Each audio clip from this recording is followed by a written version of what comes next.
Welcome to another episode of Storytime with Ro. I'm your host, Ro. In this episode, I would like to talk about Hidishi just a little bit.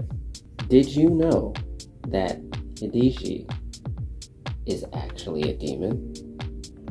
Now, let me make sure that you understand. He is not like your typical demon that, that you can find in like the Bible or something like that. But he is in a way a demon. But how is the question? How do you know? I can give you a few clues.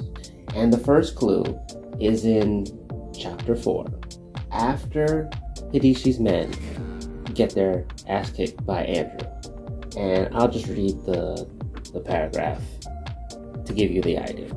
Hidishi's shadow elongated, casting itself onto the wall. A pair of blood-red eyes illuminated the driver's periphery as the shapeless and spacious shadow began to slowly transform into a hideous creature. Beads of sweat ran down the driver's cheek as eerie sounds filled the room. Now I don't know about you, but humans' shadows don't turn into hideous creatures. So that's your first clue.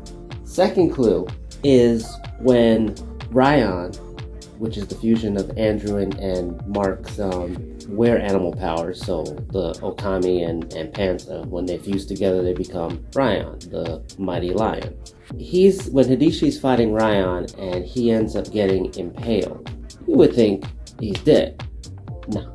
Moments later, and I'm talking about like chapters later, you find Hidishi in a morgue.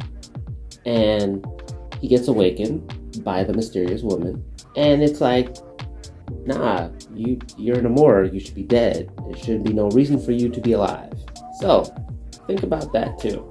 And last but not least, the biggest clue of them all is when Hidishi transforms into his devil form to take on Andrew and crew. And he is like in full-on demon mode. Got all the attacks that are all demonic type, and basically just think about it in that sense, that you go from having this shadow that turns into like a hideous type of creature to you yourself turning into this demonic creature.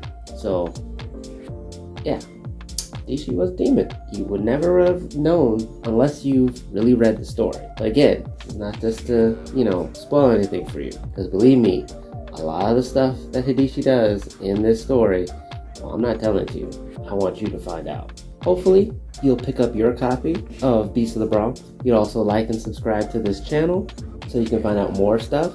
And, like always, holla.